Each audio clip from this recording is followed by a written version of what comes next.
2-point game. No timeouts. 10 seconds left. Jazz down 2. Hayward across the half court with 7. Drives into traffic. Bounces to the wing. Trey for a 3 right side. It's good! Trey Burke from the right corner buries the 3. 1.6 seconds left. That kid is simply totally awesome. Reminder, that was 80s night. That's why I pulled that out. All right, a little different tip-off today. I'm prepping for a talk show, and I'm jamming tip-off in, and we're going to do some research together and hang out, have our coffee, and chill this morning. It is tip-off. Pow!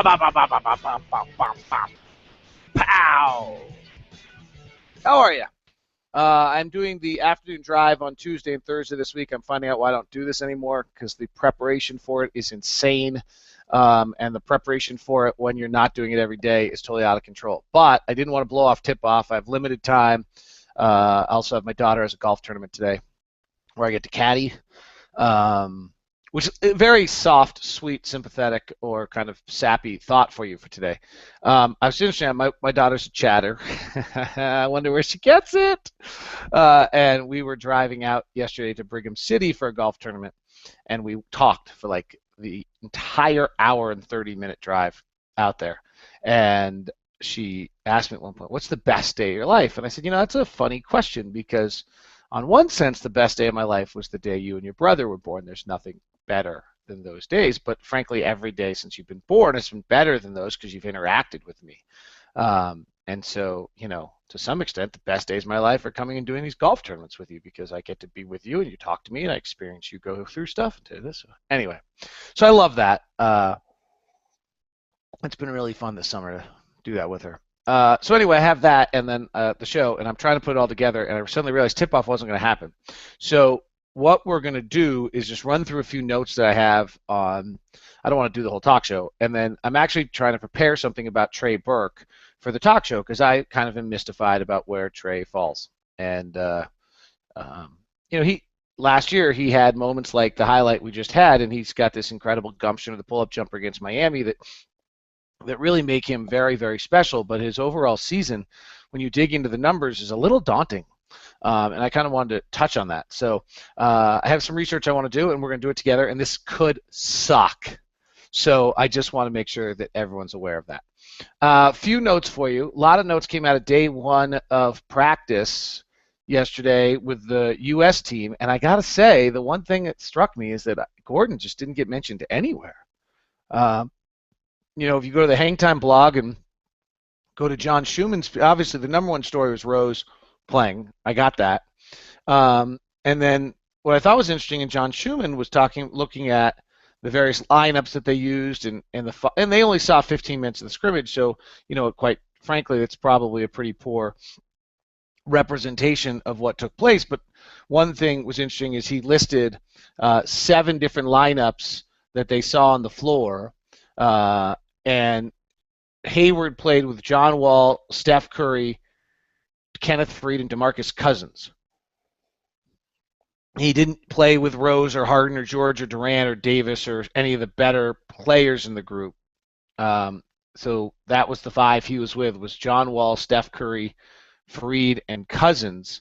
And then the other note that jumped out to me is they were talking a lot about the roster construction and all this, and they talked about they saw Chandler Parsons and Paul Millsap play the 4, and even Millsap play the 5 at one point in one of the lineups. They had Irving, Bradley Beal, Klay Thompson, Chandler Parsons, and Paul Millsap, that's really small. But really the U.S. lineup very rarely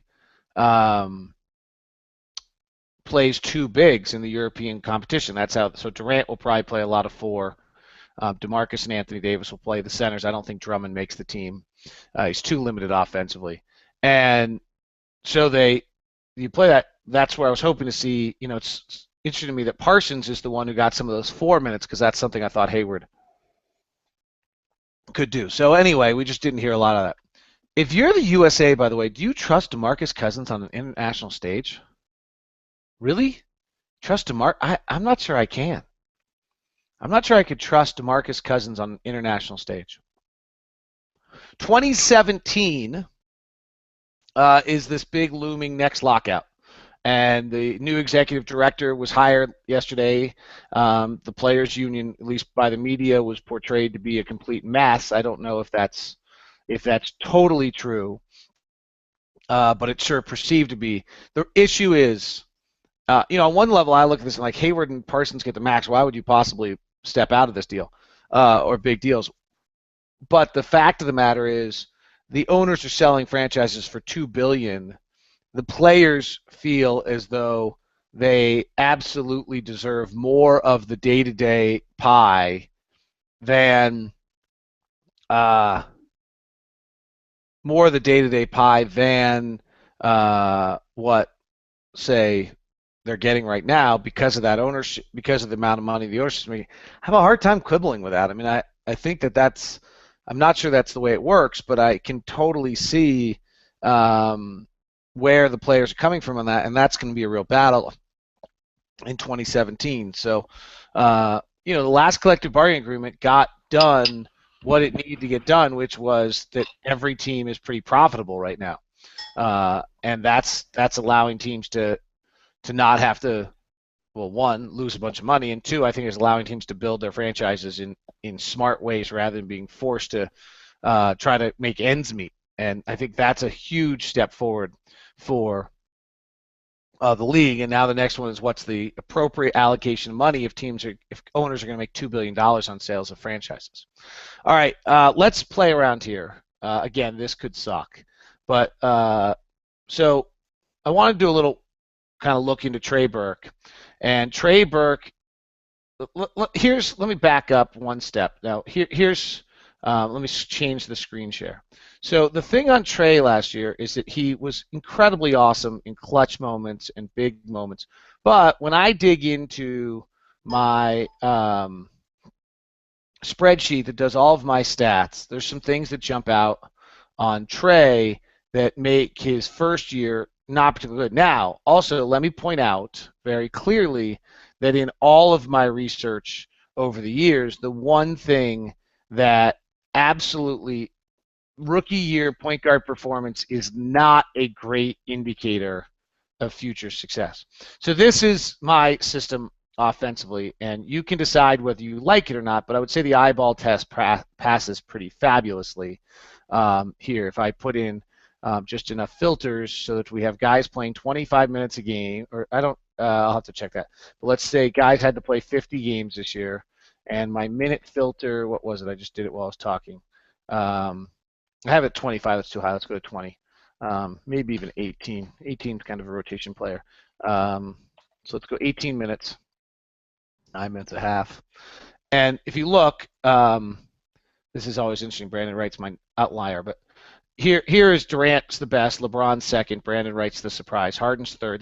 This system likes big guys that dunk, frankly, and I think there's actually great value in them.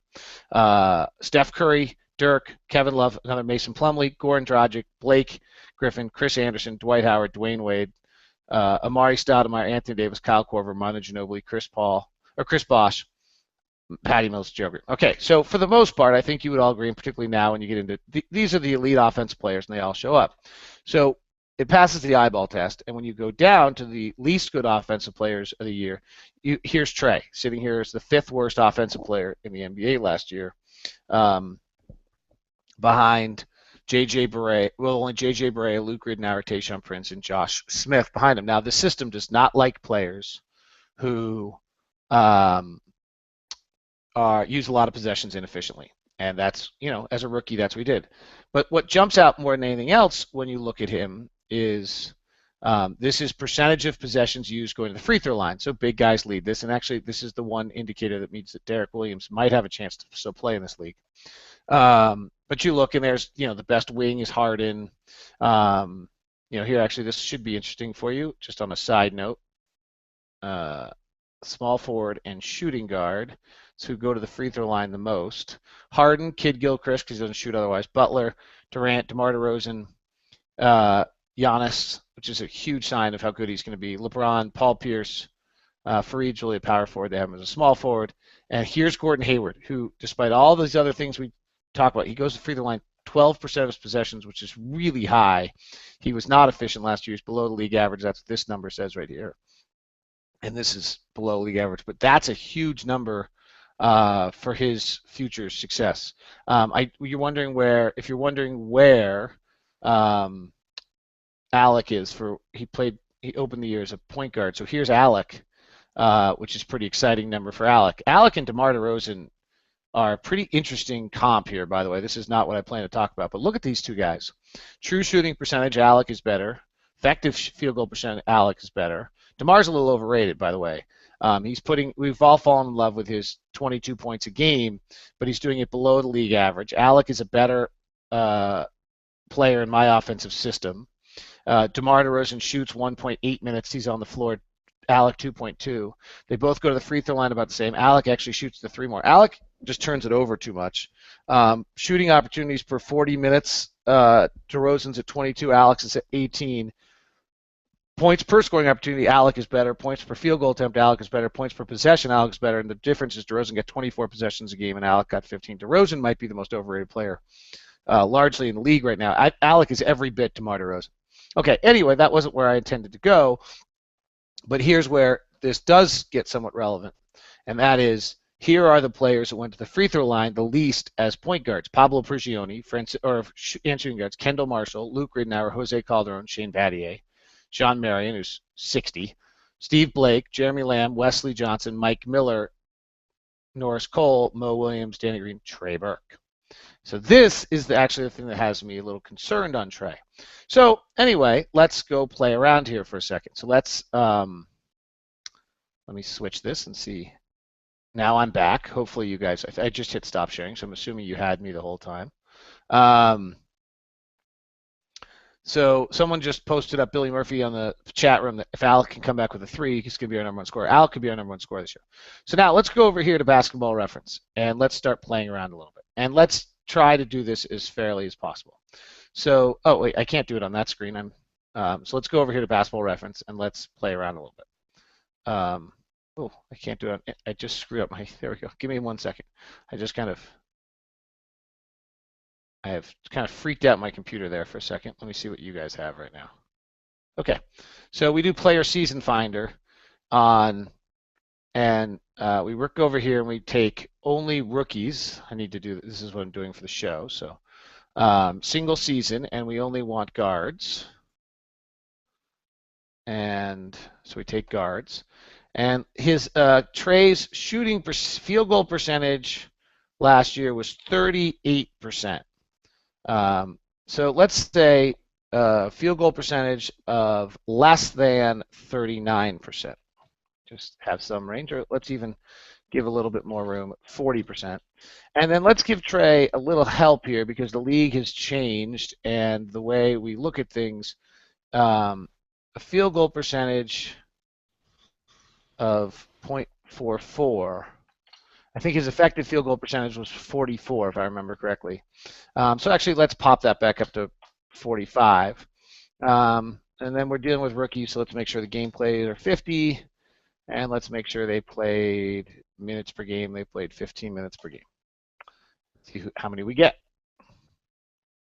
Well, looks like we get quite a few. Hey, there's Hot Rod Hundley, in fact. That's kind of awesome. So that actually reminds me that I forgot to do one search. So let's back up. And let's put in since 1990, right? Gives us 25 years worth of data. And 2 there, okay. All right, so now players that have done what we said, single season from 90 to 91, in their rookie season, they played guard, they shot their field goal percentage less than 40%, and their effective field goal percentage below 45%. And I've done something wrong. This sucks. I hate when this happens, particularly when it's live. I've done something wrong because Trey Burke didn't show up. Why didn't Trey Burke show up? Trey Burke at 38%, his effective field goal percentage.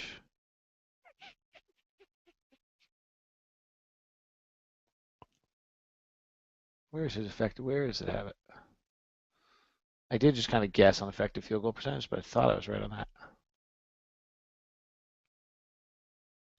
Where is my Huh. Back up here for a second. I had it on the other screen. Effective field goal percentage, Trey Burke, 44.2. What did I? He should show up.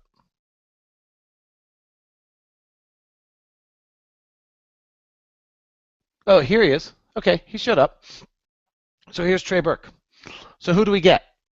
Brandon Jennings, Chris Duhon, Jason Kidd, Chauncey Billups, Raymond Felton, Greg Anthony, Russell Westbrook, Jamal Tinsley, Anthony Carter, Trey Burke, Ben McLemore, Alexi Shved, Jay Williams, TJ Ford, and boy, does it start to fall off the map here. Look at this. Khalid Al-Amin, Kenny Anderson. Actually, Kenny Anderson might not be the worst comp, though Kenny Anderson didn't shoot 3. Kemba Walker might not be a bad comp. J.R. Smith, not a point guard. Phil Pressey, Norris Cole, Bo Kimball, Mateen Cleaves, Marcus Williams, Oren Green, Sebastian Telfair, Bobby Jackson, Mark Macon. All right, so let's look at a few things. Let's look at age. And Trey is one of the younger players in this group. Youth means you probably have more of a chance. And here he comes in right next to Raymond Felton, which is interesting. He also comes into Chauncey, but their bodies are so different. Now let's go look at free throw attempts. And here's what gets a little daunting here. Of this group of players that actually makes it out of this, Westbrook, Kidd, Jennings, Billups, Felton, Walker, Tinsley all become pretty good players. They all went to the line 200 times in their rookie year. In the meantime, Trey went 113, and the players surrounding Trey now, suddenly there aren't many players who, if you're getting this specific to 38% shooting, 44%, 45% effective field goal percentage, that only went to the free throw line 1.4 times per game, it's beginning to struggle a little bit.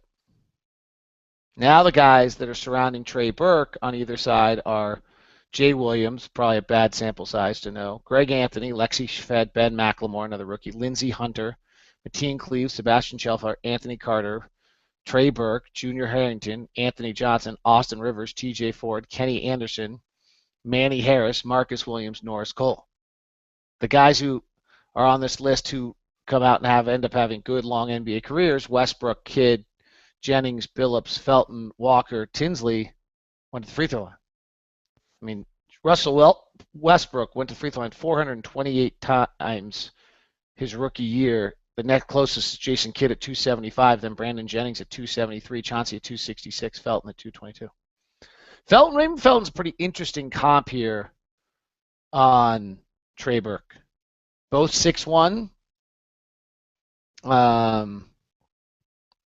If we dig into it, he started the year, his rookie year, he started 80 games. He played 30 minutes, very similar. His next year, Felton went up to 14, but he shot only 38% and 33% from the field. He went to the line a little bit more. He went to the line 2 times as much as Trey. Felton then at 41% and 28% from 3 his next year, and he's a lifetime 41% shooter and 33% from 3. And you'd have to have your own value judgment of what you think of Raymond Felton as a point guard. But it's interesting that that looks to be an early comp right now to where Trey Burke sits. Greg Anthony really could just never shoot in the league. And it's hard. Kenny Anderson was quicker and just didn't play the 3 game at all. So I don't think that's a compliment. I mean, he finally did after a while, but if you look through his numbers, he finally did by 24 start shooting 3. And he was a little bit of a basket case. Nobody wanted him on his team. So I don't know what I just found, but that's what I'm preparing for the show. And you just had to endure it. But I think there was something in there to see what might be taking place. All right, I need to get back to waking up my daughter and prepping for the show and doing those things. The limited time I have today, I will talk to you at 3 o'clock. I hope that was of some interest, and I will talk to you soon. See you.